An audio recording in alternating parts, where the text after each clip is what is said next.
কসবায় স্বাধীনতা সংগ্রামী বীণা দাসের সরলা পুণ্যাশ্রম, আর সেই আশ্রমেই দখল করে নেওয়ার অভিযোগে সরব আবাসিকরা। আশ্রমের জমিতে প্রমোটিংয়ের চেষ্টা হচ্ছে বলেও অভিযোগ তাঁদের। কাউন্সিলরের দাবি এসব নাকি মিথ্যে প্রচার। নিউজ 18 বাংলার এই খবরের জেরে পদক্ষেপ আশ্রমের প্রেসিডেন্টের সঙ্গে কথা কসবা থানার পুলিশের।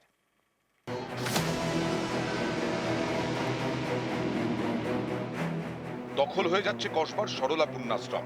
স্বাধীনতা সংগ্রামীর আশ্রম দখল করে প্রমোটিং এর ছক। চাঞ্চল্যকর অভিযোগ কর্তৃপক্ষ এবং আবাসিকদের। আমাকে উপর থেকে নামিয়ে দিয়েছে, আমরা উপরে ছিলাম, নিচে আমরা ক্লাস হতো। এনারা এসে এই জায়গাটা আস্তে আস্তে দখল করলেন। এখন চাইছেন আমাদের যাতে চলে যেতে হয়, ওরা যাতে থাকতে পারে, আমাদের অস্তিত্বটাই চলে যাচ্ছে আর কি। বিশু ভট্টাচার্যের সঙ্গে 3-4টি করে ছেলে এখানে ঢুকে পড়েছে, মাপঝোপ করছে, বলছে বাড়ি সারাবার জন্য হলে কি ফিতে দিয়ে কেউ মাপঝোপ করে? আমি তো জানি না, আমি আমার এত বয়সেও আমি দেখিনি ফিতে দিয়ে মাপঝোপ কখন করে বাড়ি তৈরির সময়। স্থানীয় তৃণমূল কাউন্সিলরের দাবি এসব নাকি মিথ্যে প্রচার। সরলা পুণ্যাশ্রমে এখানে মানুষের কাজ চলছে, সেখানে কেন কিসের জন্য এই সমস্ত হবে? এটা হবার তো কোনো দরকার নেই। এটা কিছু মানুষ একটা বাজারে একটা ছাড়বার চেষ্টা করছে, কিছু মিথ্যে প্রচারও চলছে। কাউন্সিলর বৈশ্বনাথ চট্টোপাধ্যায় বলছেন গুজব। সেদিনকে চেয়ারপারসন মহিলা কমিশন নিজে ছিলেন, তার টিম ছিল, ছবি তুলে নিয়ে গেছে। তাহলে কি ছবি মিথ্যে কথা বলেছে? আর যদি উনি গুজব বলে থাকেন, শ্রদ্ধেয় বৈশ্বনাথ বাবুকে রিকোয়েস্ট করব উনি যেন একটু থানায় খোঁজ নেন। থানাতে আমাদের অফিসিয়াল চিঠি আছে। কসবার সরলা পুণ্যাশ্রম স্বাধীনতা সংগ্রামীর আশ্রম। 1929 সালে হিন্দু বিধবাদের জন্য আশ্রম তৈরি করেন বেণীমাধব দাস। বেণীমাধব দাস ছিলেন নেতাজি সুভাষচন্দ্র বসুর শিক্ষক। তিনি প্রথমে বাড়িতেই আশ্রম চালু করেন। তারপর সুভাষচন্দ্র বসুর উদ্যোগে কসবায় আশ্রমের জন্য জমি পান। আশ্রম দেখাশোনা করতেন বেণীমাধব সরলার 2 মেয়ে কল্যাণী এবং বীণা। বীণা দাস ছিলেন স্বাধীনতা সংগ্রামী। ঐতিহ্যশালী এই আশ্রমেই দখল হয়ে যাচ্ছে বলে অভিযোগ। আশ্রমের এও দাবি পুলিশকে বারবার জানিয়েও কোনো সাহায্য পাওয়া যায়নি। পুলিশ, সব রকম পুলিশ, মানে শুধু কসবা থানা না, তার উপরে যত পুলিশ আছেন সবাইকে, মহিলা কমিশন পাশে আছেন, বলেছেন। পুলিশ কোনো সাহায্য এখন অবধি পায়নি। জল বন্ধ করে দিয়ে চলে যায়, বাথরুম বন্ধ করে দিয়ে চলে যায়। পুলিশকে জানানো হয় এবং মহিলা কমিশনে অভিযোগ করা হয়। মহিলা কমিশন থেকে বারবার ফোন করেছে, সেখানে আমরা থানায় বসে, তা সত্ত্বেও পুলিশ কোনো অ্যাকশন নেয়নি, বাথরুম খুলে দিয়ে যায়নি, জল ছিল না। নিউজ 18 বাংলার খবরের জেরে অবশেষে পদক্ষেপ। পুলিশ খোঁজ খবর নিচ্ছে। সরলা পুণ্যাশ্রমের প্রেসিডেন্টকে থানায় ডেকে কথা কসবা থানার পুলিশের। আমরা এগুলো পুলিশকে জানিয়ে আসছি প্রায় 2 মাস যাবৎ, কোনো কিছুই হচ্ছে না।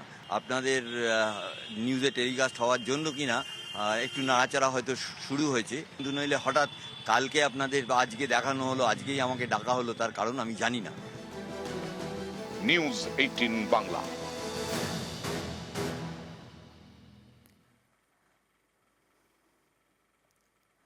ব্রিটিশ আমলে কলকাতার হেস্টিংস মোড়ে ফাঁসি দেওয়ার জন্য খোঁড়া হয়েছিল কুয়ো, আর সেই কুয়ো এখন পরিত্যক্ত, ভেঙে চুরে গিয়েছে। স্থানীয়দের অভিযোগ ঠিকমতো রক্ষণাবেক্ষণ করে না পিডব্লিউডি। স্থানীয় কাউন্সিলরের দাবি আগামী মাস থেকে এই ফাঁসি কুয়ো সংস্কারের কাজ শুরু হবে।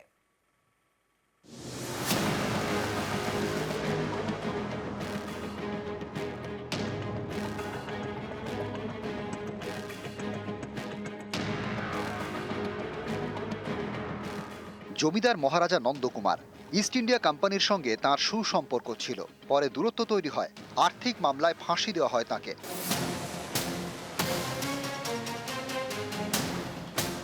গঙ্গার দিকে মুখ করে তাকে ফাঁসি দেওয়া হোক, এমনটাই নাকি চেয়েছিলেন নন্দকুমার। ফাঁসি দিতে আদি গঙ্গার কাছেই খোঁড়া হয়েছিল কুয়ো, কলকাতার হেস্টিংসে। ফাঁসি কুয়ো, ইতিহাসের সেই কুয়োয় এখন অবহেলার ধুলো। মহারাজা নন্দকুমারকে হেস্টিংসের কাছের কুলিবাজারের এই কুয়োতেই ফাঁসিতে ঝোলানো হয়েছিল এবং এর সঙ্গে জড়িয়ে রয়েছে একাধিক ইতিহাস। এই ইতিহাস বিচরিত জায়গা এই মুহূর্তে পিডব্লিউডির তত্ত্বাবধানে। 1775 সালের 5ই অগস্ট নন্দকুমারকে ফাঁসি দেওয়া হয়।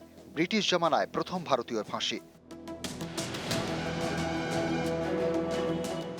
নন্দকুমারের ফাঁসির সাজা হওয়া সেই কুয়ো এখন পরিত্যক্ত।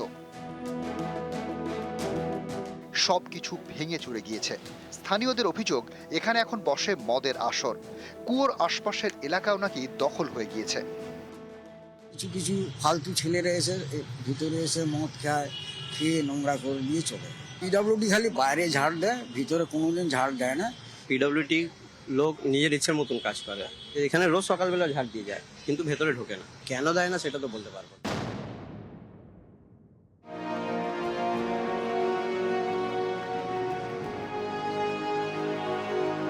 ঐতিহাসিক এই ফাঁসি কুয়োর রক্ষণাবেক্ষণের দায়িত্বে পিডব্লিউডি। তারপরেও কেন এই হাল, প্রশ্ন অনেকেরই। স্থানীয় তৃণমূল কাউন্সিলরের দাবি, দ্রুত পদক্ষেপ করা হবে। মেয়র সাহেবের সঙ্গে কথা বলে অলরেডি আমাদের পেয়ারিং রিনোভেশন ভালো করে করার জন্য একটা ফাইল প্রসেসে ছিল।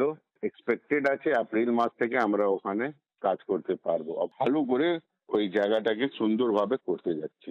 টাকা সেনশন হয়ে গেছে, অলরেডি কাজ দেওয়া হয়ে গেছে। মানে পুলিশকে নিয়ে একটা মিটিং হয়েছিল কি আশেপাশে যারা দোকানদার আছে ওকে অন্য জায়গায় শিফট করে বিউটিফিকেশন করার জন্য পুলিশ রাউন্ড ফাউন্ড মারে, কিন্তু 24 ঘন্টা তো থাকে না।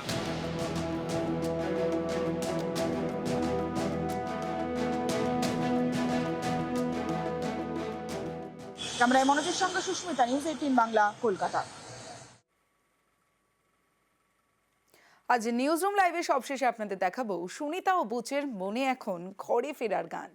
ইন্টারন্যাশনাল স্পেস স্টেশনে গিয়েছিলেন মাত্র 8 দিনের কাজে, ফিরতে অপেক্ষা করতে হলো 9 মাস। 9 মাস পরে ঘরে ফিরবেন সুনিতা উইলিয়ামস ও বুচ উইলমোর। দারুণ খুশি সুনিতা, ভিডিও পাঠিয়ে জানিয়েছেন শীঘ্রই ফিরছেন, তাকে ছাড়া কোনো প্ল্যান যেন না করা হয়।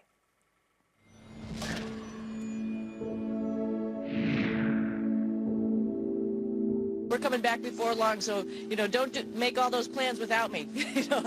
We'll be back before too long. I'll tell you at the outset, all of us have the utmost respect for Mr. Musk, and obviously respect and admiration for our President of the United States, Donald Trump. We appreciate them. We appreciate all that they do for us, for human spaceflight, for our nation, and we're thankful that they are in the positions they're in.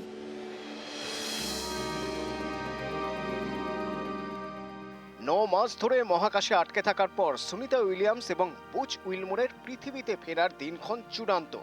NASA জানিয়েছে সবকিছু ঠিক থাকলে ভারতীয় সময় অনুযায়ী বুধবার ভোর 3:27 পৃথিবীতে ফিরবে এই নভোশ্চর জুটি।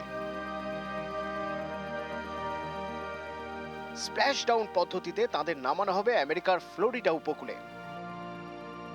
বোয়িং স্টারলাইনার স্পেসক্রাফটের যান্ত্রিক ত্রুটির কারণে 8 দিনের জন্য মহাকাশ সফরে গিয়ে 9 মাস আটকে পড়েন সুনিতারা। একাধিকবার তাদের পৃথিবীতে ফেরানোর চেষ্টা হলেও তা ব্যর্থ হয়েছে, কিন্তু এবার তাদের ফেরাতে বদ্ধপরিকর আমেরিকার ট্রাম্প সরকার এবং ইলন মাস্কের স্পেস এক্স। রবিবার সকালে সুনিতাদের ফেরাতে মহাকাশ স্টেশনে পৌঁছেছিল স্পেস এক্সের ড্রাগন। তাতে ছিলেন আরও 4 মহাকাশচারী। সুনিতারা তাদের দায়িত্ব বুঝিয়ে দিয়ে ফিরছেন। আগামী কিছুদিনের জন্য স্পেস স্টেশন পরিচালনার দায়িত্ব থাকবে ওই 4 মহাকাশচারীর উপর।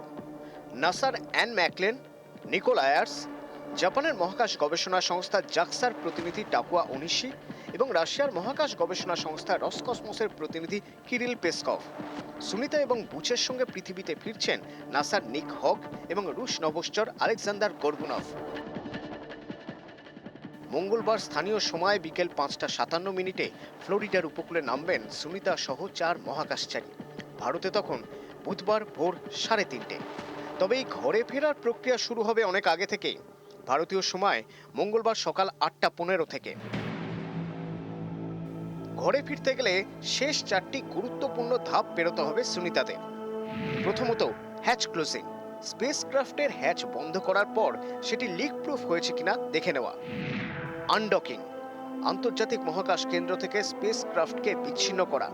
সবচেয়ে গুরুত্বপূর্ণ, ডিঅরবিট বার্ন। মহাকাশযানের কক্ষপথ থেকে বের করে পৃথিবীর বায়ুমণ্ডলে প্রবেশ করানোর জন্য ব্যবহৃত ইঞ্জিন বা রকেট বার্ন। কক্ষচ্যুত হওয়ার সময় ক্রিটিক্যাল ডিঅরবিট বার্ন হয়। সেই বার্ন সহ্য করার ক্ষমতা থাকার পাশাপাশি ইউএসডিভিকে প্রথম উড়ানেই সফল হতে হবে। সবশেষে স্প্ল্যাশ ডাউন। মহাকাশযান বা ক্যাপসুল ভূ বায়ুমণ্ডলে প্রবেশের পর প্যারাশুটের মাধ্যমে জলে নামানো হয়। ফ্লোরিডার উপকূলে স্প্ল্যাশ ডাউন হবে ভারতীয় সময় বুধবার ভোর 3:30। বুধবার সকালের ঘুম ভাঙবে হয়তো সুনিতাদের ঘরে ফেরার সুখবর নিয়ে। তবে বিজ্ঞানীদের নজরে ডিঅরবিট বার্ন ও স্প্ল্যাশ ডাউনের মাঝের ৪৫ মিনিট। ১৯ বছর আগে এই ফেজেই মর্মান্তিক পরিণতি হয়েছিল মহাকাশযান কলম্বিয়ার। সেই মিশনের অন্যতম নভোশ্চর ভারতীয় বংশোদ্ভূত কল্পনা চাওলার মৃত্যু হয়েছিল। বিস্ফোরণে পুড়ে ছাই হয়ে গিয়েছিল তাদের মহাকাশযানটি। এই দুর্ঘটনার পর টানা ২ বছর সব রকমের মহাকাশ অভিযান বন্ধ রেখেছিল নাসা। অতীত থেকে শিক্ষা নিয়ে এবার আরও সতর্ক নাসা। সুনিতাদের নিরাপদে ঘরে ফেরাতে বদ্ধপরিকর নাসা ও স্পেস এক্স। সুস্থভাবে ফিরে আসুন সুনিতা উইলিয়ামস ও বুচ উইলমোর। নিউজ ১৮ বাংলা।